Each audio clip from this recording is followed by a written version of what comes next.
People big breaking. Jisha വധക്കേസുമായി ബന്ധപ്പെട്ട് നിർണായക സൂചനകൾ പീപ്പിൾ TV പുറത്തുവിട്ടു. ജിഷയുടെ അമ്മ രാജേശ്വരിക്കും ജിഷയ്ക്കും ജിഷയുടെ സഹോദരി ദീപയ്ക്കും അമീറുൽ ഇസ്ലാമിനെ അറിയാമെന്ന് സൂചന. അമീറിൽ നിന്ന് ജിഷയുടെ കുടുംബം പണം കൈപ്പറ്റിയെന്നും സൂചന. പണത്തിന് പകരം വിവാഹം കഴിക്കണമെന്ന ആവശ്യം വിസമ്മതിച്ചത് കൊലയ്ക്ക് കാരണമായി എന്നാണ് സൂചന. ജിഷ വധക്കേസിൽ പിടിയിലായ അമീറുൽ ഇസ്ലാമിനെ രാജേശ്വരിക്കും ജിഷയ്ക്കും സഹോദരി ദീപയ്ക്കും നേരത്തെ അറിയാമായിരുന്നു എന്ന് അന്വേഷണ സംഘത്തിന് വിവരം ലഭിച്ചിരിക്കുന്നതായ സൂചനയുണ്ട്.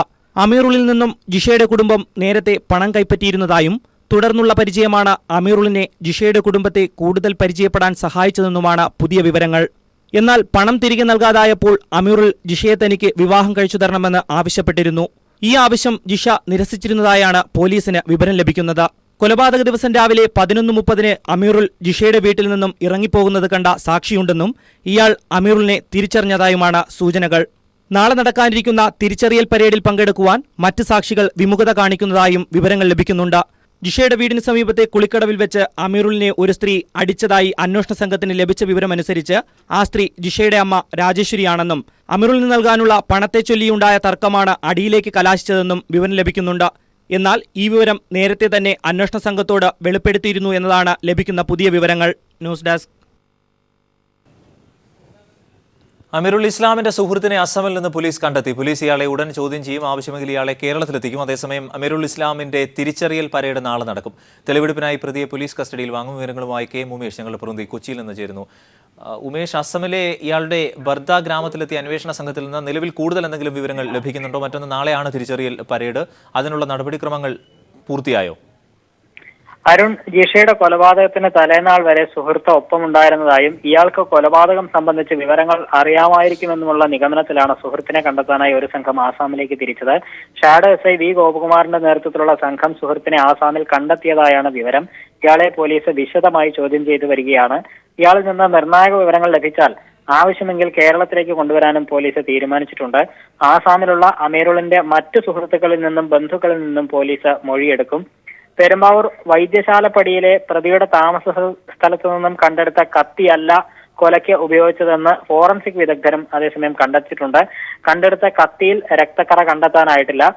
കൂടുതൽ ആയുധങ്ങൾ കൊലയ്ക്ക് ഉപയോഗിച്ചിട്ടുണ്ടെന്ന നിഗമനത്തിലെത്തിയിരിക്കുന്ന പോലീസ് ആയുധങ്ങൾ കടത്താൻ പ്രതി മറ്റൊരാളുടെ സഹായം തേടിയിട്ടുണ്ടെന്നും വിലയിരുത്തുന്നുണ്ട്. ഇയാൾക്ക് വേണ്ടിയും പോലീസ് അന്വേഷണം നടത്തി വരികയാണ്. അതേസമയം പ്രതി അമീറുൽ ഇസ്ലാമിന്റെ തിരിച്ചറിയൽ പരേഡ് നാളെ നടക്കും. കാക്കനാട് ജില്ലാ ജയിലിൽ വെച്ച് കുന്നുംപുറം മജിസ്ട്രേറ്റ് ഷിബു ഡാനിയലിന്റെ സാന്നിധ്യത്തിലായിരിക്കും തിരിച്ചറിയൽ പരേഡ്. കെ ഉമേഷ് കൊച്ചിയിൽ നിന്ന് വിവരങ്ങൾ നൽകിയത്. പെരുമ്പാവൂർ ജിഷ വധക്കേസിലെ പ്രതിയെ അറസ്റ്റ് ചെയ്തതോടെ ഇതര സംസ്ഥാന തൊഴിലാളികളിൽ ആശങ്ക വർദ്ധിച്ചു.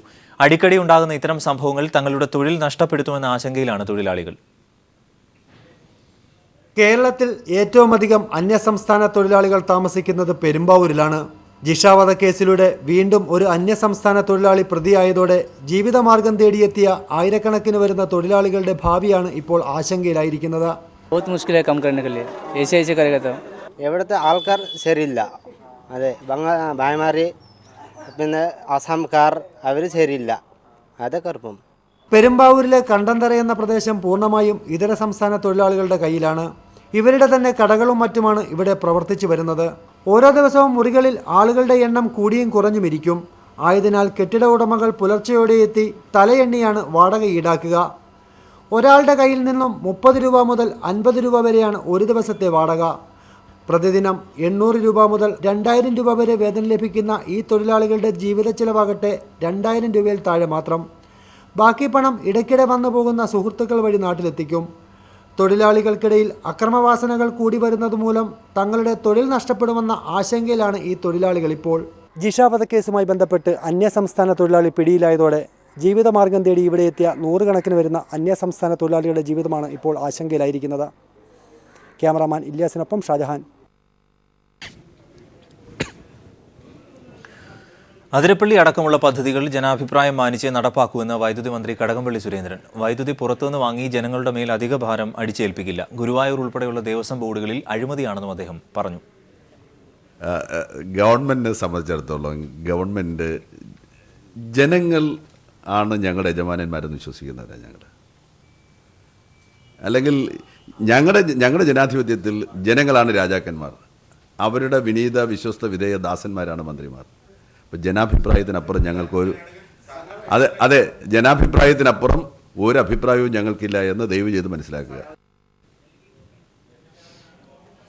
തലശ്ശേരി കുട്ടിമാക്കൂലിൽ നടന്നത് ദളിത് പീഡനമല്ലെന്നും UDF രാഷ്ട്രീയ നാടകമാണെന്നും വ്യക്തമാകുന്നു. അയൽവാസികൾ തമ്മിലുണ്ടായ പ്രശ്നങ്ങൾ രാഷ്ട്രീയമാക്കാനും പിന്നീട് ദളിത് പ്രശ്നമാക്കാനുമാണ് ഇപ്പോൾ ശ്രമം നടക്കുന്നത്. ഇതിനായി കോൺഗ്രസ് നേതൃത്വവും കോൺഗ്രസ് നേതാവ് കൂടിയായ പെൺകുട്ടികളുടെ പിതാവ് രാജനും ഒത്തുകളിക്കുകയാണെന്നും ഇവരുടെ ബന്ധുക്കളും അയൽവാസികളും വ്യക്തമാക്കുന്നു. തലശ്ശേരി കുട്ടിമാക്കൂലിൽ സംഭവിച്ചത് ദളിത് സ്ത്രീകൾക്കെതിരെയുള്ള ആക്രമണമായിരുന്നില്ലെന്ന് പരിസരത്തെ ഇവരുടെ ബന്ധുക്കളും അയൽവാസികളും ഒന്നടങ്കം വ്യക്തമാക്കുന്നു. ജാതി അധിക്ഷേപങ്ങൾ നടത്തുന്നവരല്ല ഇവരാരും തന്നെ. എന്തൊക്കെയായിരുന്നു കുട്ടിമാക്കൂലിൽ സംഭവിച്ചത് എന്ന ചോദ്യത്തിന് ഇവർ ഇങ്ങനെ മറുപടി പറയുന്നു. അത് എന്റെ സത്യം പറയാന്ന് വെച്ചാൽ എന്റെ സ്വന്തം ആൾക്കാരാണ്, എന്റെ മരുമകളുടെ മക്കളാണ്. ഇത് രാഷ്ട്രമുതലെടുപ്പിനെ രാഷ്ട്രമുതലെടുപ്പ് ചെയ്യുമ്പോൾ ഭരിക്കുന്നത് മാർക്സിസ്റ്റ് പാർട്ടിക്കാരായി. അതിന്റെ പേരിൽ ഒന്ന് കുത്തിക്കാരി പിടിക്കുക. അച്ഛനും അമ്മയും ഒരിക്കലും പറഞ്ഞാൽ കേൾക്കൂല, കത്തി വെക്കുക പാട്. ഞാൻ എൻ്റെ ഭാര്യ ചോദിച്ചു എന്തിനാ ഇങ്ങനെ അങ്ങനെ മരുമകളെ പറഞ്ഞു എന്നറിയാം എന്തിനാ ഇവിടെ നമ്മളെന്ത് പറയാനാണ്. അപ്പോൾ ബ്ലേഡ് വെക്കും. ഇതല്ലേ പിള്ളേർ തൊഴിലാണ്. അയൽവാസി സക്കീനയുടെ മകൻ CPIM പ്രവർത്തകർക്കൊപ്പം നടക്കുന്നതായിരുന്നു ഇവരുടെ ആദ്യ പരാതി. പിന്നീട് സക്കീനയുടെ വീട്ടിലേക്ക് വെള്ളം ഒഴുക്കിവിട്ട് തുടങ്ങിയ പ്രശ്നം കോൺഗ്രസ് പ്രവർത്തകരും CPIM പ്രവർത്തകരും പോലീസും ചേർന്ന് മധ്യസ്ഥതയിലൂടെ ചർച്ച ചെയ്ത് പരിഹാരമാക്കി. എന്നാൽ നിബന്ധനകൾ ലംഘിച്ച രാജൻ സക്കീനയുടെ മകന്റെ സുഹൃത്തായ DYFI പ്രവർത്തകനെ വീണ്ടും അസഭ്യവർഷം ചൊരിയുന്നിടത്തെത്തി കാര്യങ്ങൾ. ഇതാണ് പാർട്ടി ഓഫീസിന് താഴെ രാജൻ കാവൽ നിന്ന് 2 പെൺകുട്ടികളെ ഇരുമ്പ് പൈപ്പും വിറകുകൊള്ളിയുമായി മുകളിലേക്ക് കയറ്റിവിട്ട് കാരം ബോർഡ് കളിക്കായിരുന്ന 4 ചെറുപ്പക്കാരെ മർദ്ദിക്കുന്ന അവസ്ഥയിലെത്തിച്ചത്. പിന്നീട് ദളിത് സ്ത്രീകളെ ജാതി വിളിച്ചാക്ഷേപിച്ചുവെന്ന് പരാതി നൽകി രാഷ്ട്രീയ വൈരാഗ്യം ദളിത് പ്രശ്നമാക്കി മാറ്റുകയായിരുന്നെന്ന് ഇവർ വ്യക്തമാക്കുന്നു. എൻ്റെ മോന് മെമ്പർഷിപ്പ് മുറിക്കാൻ പോയിട്ട് നേരെ അത് അവർക്കൊരു ചെറിയൊരു പ്രശ്നമായി. മാർക്സിസ്റ്റ് പാർട്ടിക്കാരെ മെമ്പർഷിപ്പ് മുറിക്കാൻ പോയതുകൊണ്ട് അങ്ങനെ അവനെ ചീത്ത പറഞ്ഞു. രാജേട്ടെ നമ്മളെ വീട്ടിൽ പോസ്റ്ററെല്ലാം വെച്ചതിന് എല്ലാം പ്രശ്നമാണ്. നേരെ പ്രശ്നമുണ്ടെങ്കിൽ ചെറിയ പ്രശ്നം ഉണ്ടായിരുന്നു. പിന്നെ ഈ വഴിൻ്റെ ഈ പൈപ്പ് അവരെ സൺസൈഡുമുള്ള പൈപ്പിലെ വെള്ളം തേച്ച് നമ്മളെ മുമ്പിലേക്ക് വന്നിട്ട് അവിടെ മണ്ണിൻ്റെ ഒരു പ്രശ്നം ഉണ്ടായിരുന്നു. മണ്ണിട്ടിട്ട് ചളി കെട്ടിയിട്ട് അവരെ കിണറ്റിലേക്ക് വെള്ളം എടുക്കാമെന്ന് പറഞ്ഞിട്ട് അപ്പം ഇങ്ങനെ പൈപ്പ് നമ്മളെ മുമ്പിലേക്ക് ഇട്ടിട്ട് കംപ്ലീറ്റ് ചളിയായി. അങ്ങനെ ഞാൻ അവരുടെ ഭാര്യനോട് പറഞ്ഞ് നിങ്ങൾ പൈപ്പൊന്ന് തിരിച്ചിട്ട് അങ്ങോട്ട് തന്നെ ആക്കണം എന്നാണ് പറമ്പിലേക്ക്. അങ്ങനെ ഓറ് തിരിച്ചിട്ട് ഓരോ പറമ്പിലേക്ക് തന്നെ ആക്കി. ഇവർ വന്നേരം നേരെ തിരിച്ച് ഇങ്ങോട്ട് തന്നെ ആക്കി. അങ്ങനെ എനിക്കാരുടെ പാർട്ടിക്കാരുള്ള വിളിക്കടാന്ന് പറഞ്ഞ് അങ്ങനെ ഇവനാരെല്ലാം വിളിച്ച് 2 നാളെ പിന്നെ പിള്ളേരെന്തല്ലോ പറഞ്ഞ് അങ്ങോട്ടും ഇങ്ങോട്ടും. അങ്ങനെ വീട്ടിൽ വന്ന് കാര്യം അടിയായി. ചട്ടിയെല്ലാം പൊട്ടിച്ചിട്ട് ടൈലെല്ലാം അങ്ങനെ പൊട്ടിച്ചിട്ട് ഞാൻ പരാതി കൊടുത്ത് തലശ്ശേരി പോയിട്ട് അങ്ങനെ ഇവരെ വിളിച്ച് ഒത്തുതീർപ്പാക്കിയത്. ഇവർ പൈപ്പ് അങ്ങോട്ടാക്കിയിട്ട് അതിന് ശേഷം പിന്നെ പിന്നെ എൻ്റെ മോൻ്റെ പേരിൽ വനിതാ സെല്ലിൽ പോയിട്ട് പരാതി കൊടുത്ത്. ഇതിനു മുൻപും ഇവർ സ്വസമുദായത്തിൽപ്പെട്ടവരെയും മറ്റു സമുദായത്തിൽപ്പെട്ടവരെയും സമുദായം, സ്ത്രീകൾ എന്നീ പരിഗണന മുതലെടുത്ത് ഉപദ്രവിച്ചതായി ബന്ധുക്കളടക്കം സാക്ഷ്യപ്പെടുത്തുന്നു. ഇവരെ സ്വഭാവം വെച്ചിട്ട് 1-നും 2-നും എല്ലാത്തിനും കേസ് കൊടുക്കല അവരുടെ മെയിൻ പരിപാടി. ഈ എൻ്റെ ഭർത്താവിൻ്റെ ഏട്ടൻ തന്നെയാണ്. പക്ഷേങ്കിൽ എനിക്ക് പോലും നല്ല വാണിങ്ങും എന്നെ ഭീഷണിപ്പെടുത്തുക അടക്കം ചെയ്തിട്ടുണ്ട്. അയൽവാസികളുമായുണ്ടായ ഈ പ്രശ്നമാണ് ദളിത് പ്രശ്നമാക്കി രാഷ്ട്രീയ മുതലെടുപ്പ് നടത്താൻ UDF രംഗത്തെത്തിയത്. കോടതിയിൽ ജാമ്യം കിട്ടുമായിരുന്ന കേസിൽ ആദ്യ ദിവസം ജാമ്യ ഹർജി പോലും നൽകാതെ UDF നാടകം കളിച്ചുവെന്ന ആരോപണവും ഉയരുകയാണ്. PV Joshila, news bureau, Kannur. Keralam, Paschimbangal ഉൾപ്പെടെ 5 സംസ്ഥാനങ്ങളിലെ തെരഞ്ഞെടുപ്പ് അവലോകന ചർച്ച ദില്ലിയിൽ ചേരുന്ന CPM കേന്ദ്ര കമ്മിറ്റിയിൽ പുരോഗമിക്കുകയാണ്. പശ്ചിമബംഗാൾ ഘടകം സ്വീകരിച്ച തെരഞ്ഞെടുപ്പ് തന്ത്രം പാർട്ടി നയവുമായി യോജിക്കുന്നതല്ല എന്ന് കേന്ദ്ര കമ്മിറ്റിയിൽ അഭിപ്രായം ഉയർന്നു. വിവരങ്ങളുമായി സന്തോഷ് ദില്ലിയിൽ നിന്ന്. സന്തോഷ്, വിശദാംശങ്ങൾ.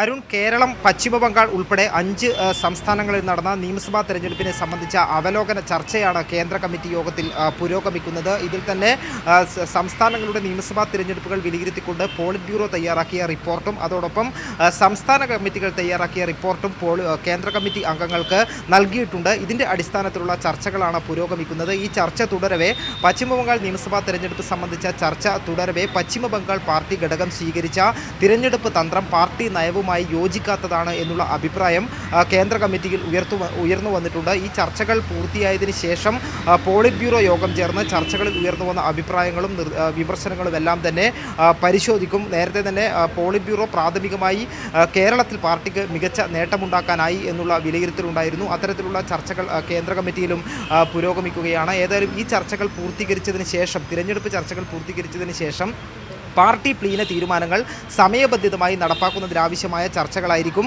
കേന്ദ്ര കമ്മിറ്റി യോഗത്തിൽ ഉണ്ടാകുക. അരുൺ. എം സന്തോഷ് ദില്ലിയിൽ നിന്ന്.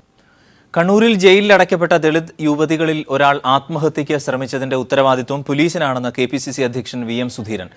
സംഭവത്തിൽ രാഷ്ട്രീയമായും നിയമപരമായും പോരാട്ടം നടത്തും. വിഷയത്തിൽ മുഖ്യമന്ത്രിയുടെ മറുപടി വിചിത്രമാണ്. യുവതികൾക്കായി കോടതിയിൽ ജാമ്യാപേക്ഷ നൽകിയിട്ടും സ്വീകരിക്കാത്ത മജിസ്ട്രേറ്റിന്റെ നടപടി ദുരൂഹമാണെന്നും സുധീരൻ തിരുവനന്തപുരത്ത് പറഞ്ഞു. ജനാധിപത്യ വിരുദ്ധമായ നീതിരഹിതമായ പ്രവർത്തനങ്ങളെ അംഗീകരിക്കാനാവില്ല. ഇതിനെതിരെ രാഷ്ട്രീയമായി നിയമപരമായി ശക്തമായ പോരാട്ടം നടത്താൻ കോൺഗ്രസ് പ്രസ്ഥാനം, UDF പ്രസ്ഥാനം തയ്യാറാണ്. കണ്ണൂർ മജിസ്ട്രേറ്റിൻ്റെ അടുത്തേക്കാണ് ഒരു ചെന്നത്. ചേംബറിൽ വെച്ച് അപേക്ഷ സ്വീകരിച്ചിരുന്നു. പക്ഷേ മജിസ്ട്രേറ്റ് ആ ജാമ്യാപേക്ഷ സ്വീകരിച്ചില്ല. ശരിക്കു പറഞ്ഞാൽ മജിസ്ട്രേറ്റിൻ്റെ നടപടി ദുരൂഹമായിട്ടേ കാണാനാകൂ.